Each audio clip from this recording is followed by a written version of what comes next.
Hello and welcome back to a brand new video. In this video we are going to be installing Windows XP Service Pack 3 edition in VMWare Workstation Player. This link here, which I'll put in the description to take you straight there, will be the for the download. We're going to be doing this in Windows 10 on a 64-bit operating system. So this is the link that we want. It's a 134 megabyte download. There's also a download for Linux, but and it should work exactly the same way, but if you are following along, probably the best way is if you are doing it with Windows. So there's the download. Now I've already installed this, and the reason I'm doing that is just to save a little bit of time. It's a very simple download. Click the download button. Should only take a couple of minutes to download it, and when you start the installation you just want to go with all of the default options. Click finish. You may need to restart. I can't remember whether you do or not. And once the program's running, you will have this here, and then we can move on to the next step. So of course the next step for installing Windows XP is to get a copy of Windows XP to install. Now I have actually got my own many copies of it actually, but I don't have a Windows XP with SP3 included, so there is a download for it. This is the link. Now this isn't an official Microsoft download, obviously, because it's not even supported anymore, but I believe you should be able to do this legally because it's not supported anymore, but I don't know what the legalities would be in your area, so you'll need to check that out yourself. And the other thing of course is, because we're downloading from a third party, you just might want to think about security. You know, if you are going to be keeping confidential data on the operating system, things like that, you probably don't want to be downloading an operating system from a third party because you can't be sure that it's going to be safe. But for testing purposes, shouldn't be a problem, so that's what we're going to do. So this link here, this is working. There's the download link just there, and a little bit further down as well we've got a product key, and you're going to want to either jot that down or keep this web page open, because during the install process we are going to need that key. So if we click on the link, then you will be passed to this page here, and the download should start. It says if it doesn't start within a few seconds you can click here to proceed. It doesn't seem to have started, so let's do that. Yeah, there we go. So that started the download. Now that's going to take a couple of minutes, so I'm going to pause the video here and I'll come back once it has finished. So now that the download's finished, if I click on show in folder here, this opens up my download directory, and we can see, well, I've already downloaded it before, so I'm going to just delete that new one. But this is what you'll have here. If we double click on this, we'll see that what we want is inside that zip file, and it's this ISO file, this .iso file. Okay, so let's go back to downloads. Now I have 7-zip installed. If you haven't got 7-zip installed, it will make your life a lot easier, certainly if you want to follow along. So type 7-zip into Google, find the download for it, install 7-zip, and then you can carry on from here. We can click on Open Archive and then just drag that into the download folder. And now that's been extracted, and that's exactly what we want. And then we can close this, and then we can close this 7-zip program, and we can also close this and this. Okay, so our next step, now we've got that, is to start the installation process within VMware Workstation. Okay, so one of the great things about VMware Workstation is we can pretty much use the defaults. It makes it very, very easy to install this. So if we click on create a new virtual machine, and we want to select our ISO image, so if you click on, we want this option here, and then we want to click on browse, and then you need to go to your downloads folder or wherever it was that you extracted this file to, and then you just want to select it, click on open, Then click on next, and now we want to put our CD key in. It's a good idea to put it in now. So if you remember where you downloaded the Windows XP Professional ISO image, further down the page you have the key here. Now we can simply highlight the whole thing, right click and then left click on copy, and then we can just click in this Windows product key box here, right click, click paste, and the whole thing's in there. I'm going to put a name in there, and I'm not going to use a password, and then I'm going to click next. By all means you can put a password in there. We can give the virtual machine a name. I'm going to leave that as default, and the location I'm also going to leave that as default. If you do want to install it somewhere different, you'll need to browse for the location there, and then we click next. 40 gigabytes is good enough for what we're going to do, and we are going to split the virtual disk into multiple files. Click next. And we don't need to customize any hardware at the moment, and we do want to power on the virtual machine after creation, and then click finish.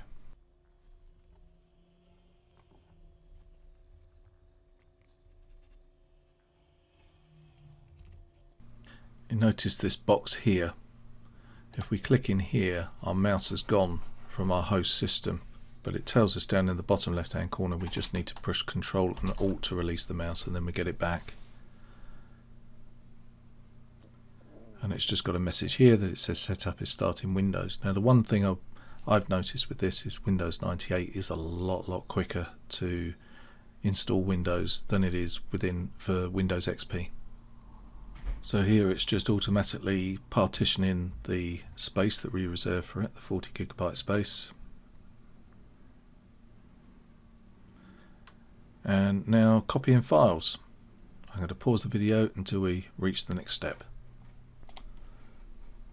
Okay, it's just restarting the computer, or the virtual computer at least.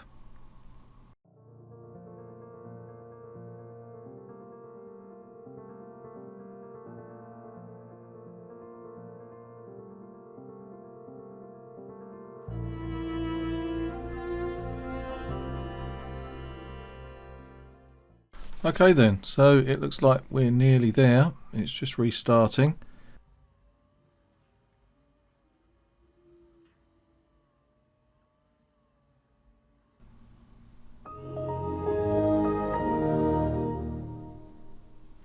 Now, although we've got Windows installed, we do still have quite a bit of work to do, but I'll make it as simple as possible and we'll get through it as quick as possible.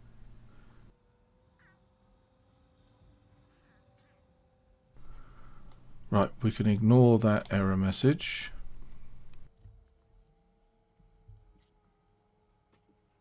Now this is a very important step. It's installing VMWare Tools. Now this might not happen automatically if you don't follow along with the way I've done it exactly.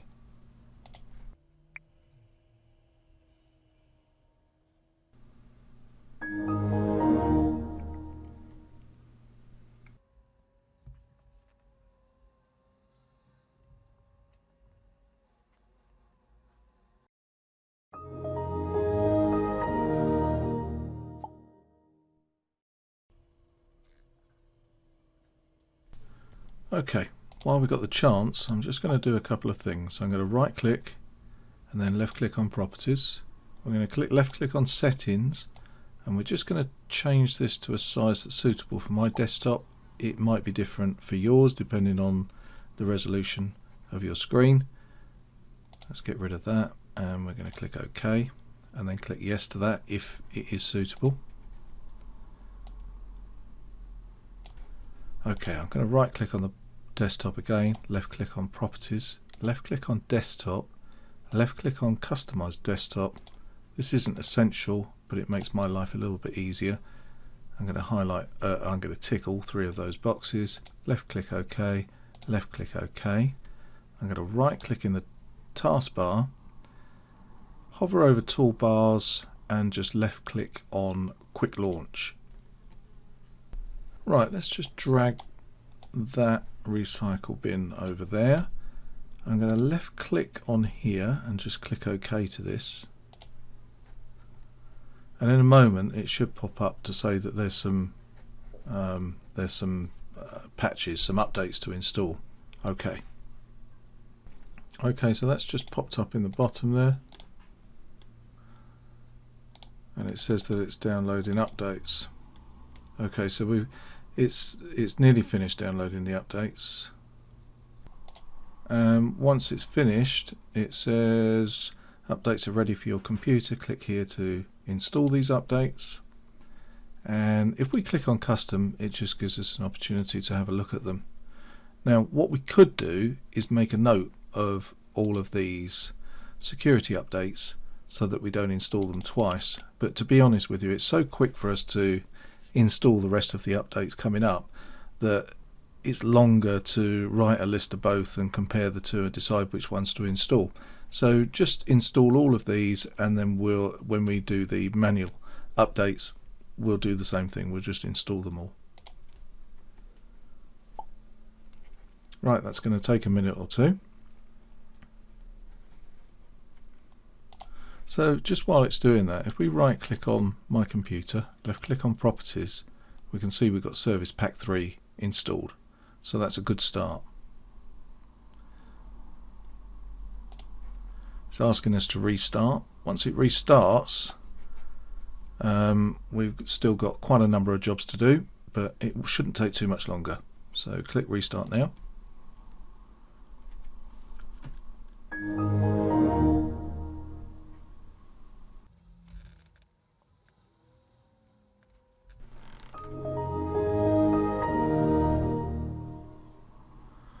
Okay, so this is an interesting message. I'm sure you all knew this. So it's not going to do any more updates after this. That was it. So click OK. We don't really want a tour of Windows XP, but what we do want to do at this stage is install Firefox. So the way to do that, if we left click on Internet Explorer, this is the only time we're going to be going on Internet Explorer because there is going to be quite a risk going on the internet at this stage. So if we type in, let me just go to my notes. Well, in fact, let's just get rid of that because we're not going to be using Internet Explorer. Okay, so if we just type in firefox.com and then click on download now and click on run.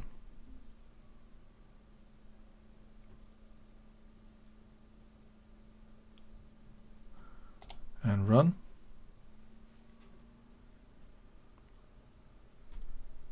And next, and standard, yes, and we want to use it as our default web browser, yes. So click on install, and yes, we want to launch Firefox now, and then we can close Internet Explorer. And we don't want to import anything, there's nothing to import. Okay, and the next step is to install some antivirus software. So this address here, I'll put that in the description, and then click on free download. So this is going to install a free version of AVG. So click on save the file. That's already downloaded. It was only 262 kilobytes in size. So we'll click on that, left click on run.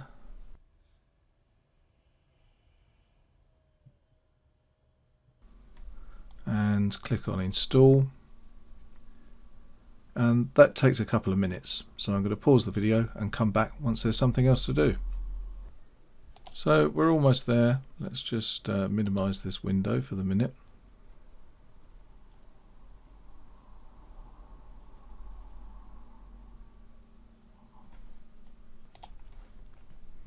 Okay, so it says you're protected, so click continue, left click on continue, and then we can just close this window. And it's asking us if we want to scan the computer. At this point there's no point in that, so just close that window. And now we can start to install the rest of our Windows XP patches. So This link here I'll put in the description, and this gives us one security update on here, which is the top one. Okay, this is a really important one. This protects you from the worms that Windows XP was particularly susceptible to. So click on download. In my case I'm choosing English, which is the top option. Click on save file. We can close that window and then click here, and then this is what we've just downloaded, so we click on that and we can install it. Click next. I agree. Click next. Okay, so this is asking us, this will restart unless we tick this box here, and we don't want to restart every time we do these patches. We want to do one restart once we've finished doing all of them. So click on finish, make sure that's ticked, and then click on finished. Okay, so that's done. Now I've got another link, which is this one here. I'll put this in the description as well. Now on here there's a bit more to do. We've got to do from this update down to here, I believe. No, down to here. From that point on it's for embedded systems, so we don't need to do any of those. But yeah, we want to do from here down to here. So that's going to take probably about 5 minutes for me to do this. So what I'm going to do is fast forward the video from now.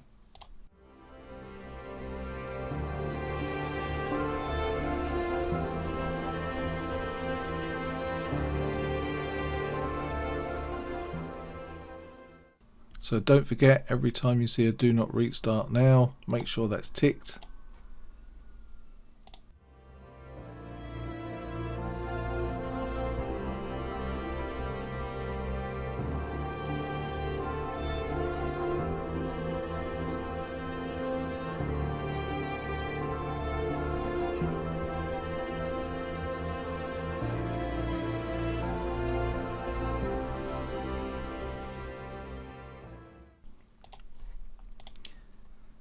Okay, so that's all of those done. So now we have a relatively speaking secure version of Windows XP running.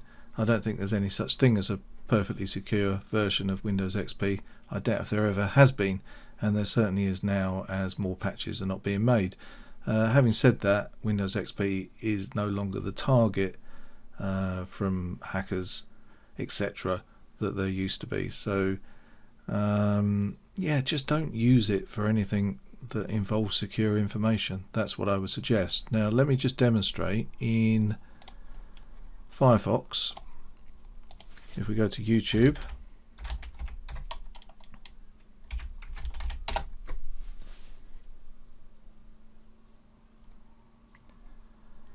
and I want to start something that hasn't got any music. Let's have a look at this. Trouble hearing? Don't skip this video. If you're suffering from premature hearing loss, the struggle could soon be over. And it works. That's at 360p. We can change that to, I believe it will work in 1080p. It's juddering a little bit. It's not perfect. Let's try it at 720. Yeah, that's better. That's much better.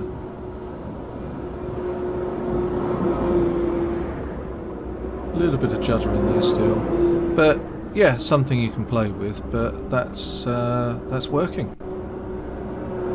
The only way in my experimentation was getting it to work in Firefox. I tried in a number of other ways, but I'm sure there are other ways and other browsers you can do it, but Firefox was the only one that could do it right out the box. So that's what I would recommend as the way to go. The other thing that I'd like to demonstrate is the 3D Accelerator Card working. So I'm going to install a piece of software that requires a 3D Accelerator Card. I know for a fact that it will not work unless you've got a 3D Accelerator Card installed, and that is Star Wars Rogue Squadron 3D. So I'm going to install that quickly, and once it's installed I will demonstrate it working. Okay, so I'm going to do this from the original disk.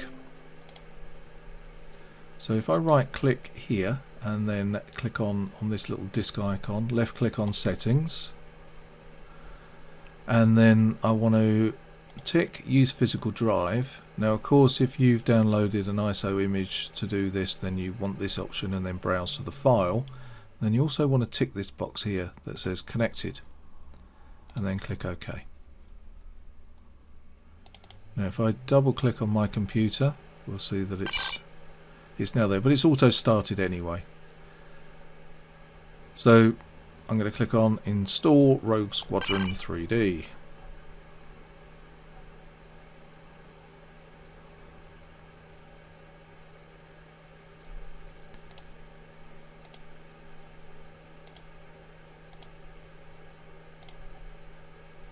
This isn't a big install either, which is another reason that I chose this particular game.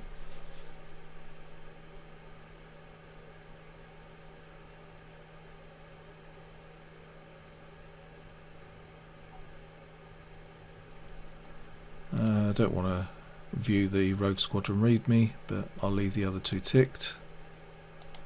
Leave that as default. Shortcut, yeah, why not? And no, I don't want to read the README file. Calibrate the joystick. Now, if I am going to use a joystick, I have got one plugged in. Let me see, how do I do that? Ah, here. Okay, I've got it plugged in. So I'm going to connect. You'll notice here that it says that it's recognised that I've got this USB device, this gamepad, plugged in to the host PC. So if I right click on there and then click on connect,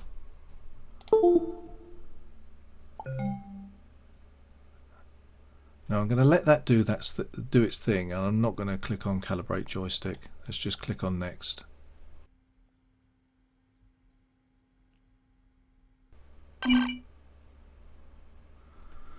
Right, so I'm going to click on hardware configuration, change 3D video card. Now if I didn't have what it believed to be a 3D accelerator card in there, this box would just be completely blank and there'd be nothing to choose. So I'm going to click accept.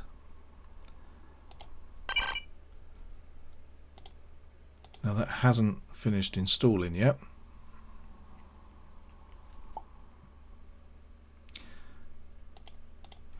Okay, so I'm going to click accept, and let's just try that again. There we go. And accept. And done. And let's see how this looks.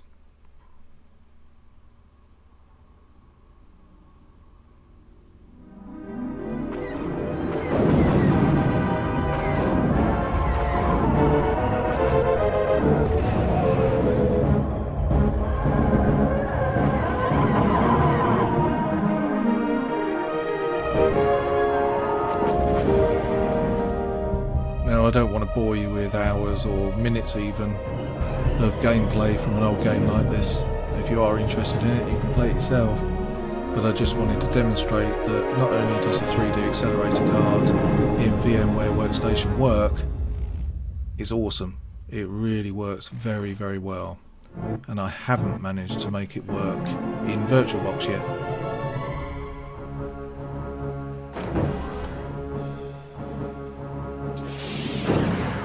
Now you might be concerned about the size of the screen that you're seeing here.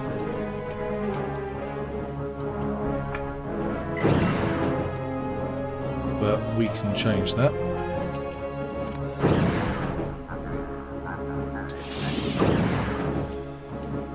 Change that to video. Change that to 1024 by 768. And click start. Now, take an early morning run over Moss Isley with Wedge. It's not until the game starts properly that we'll see it at that 1024 resolution.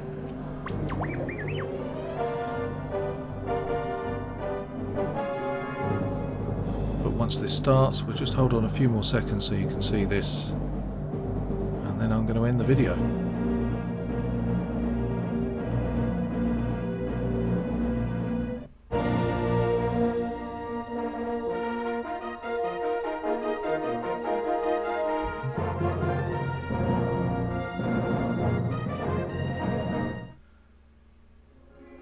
Here we go, 1024 resolution, and it does look great. It looks Good morning, fantastic. Wedge. The rest of Rogue Squadron is still back at base, but I thought we could take an early morning run through Beggar's Canyon.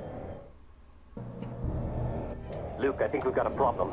Is that my imagination, or are those Imperial probe droids dead ahead? They're attacking, no? Okay, so I'm going to end it there. So that's the end of this video. The next video I'm going to do Windows XP Service Pack 3, just the same as this, but in VirtualBox. But as I've previously said, Destroy the let's try and probe stop droid. that talking.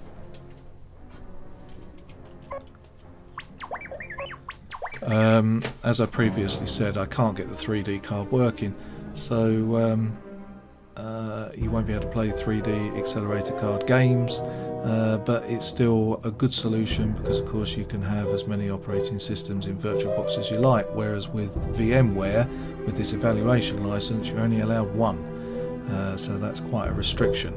But if Windows XP is the only thing you want, then that's absolutely fine.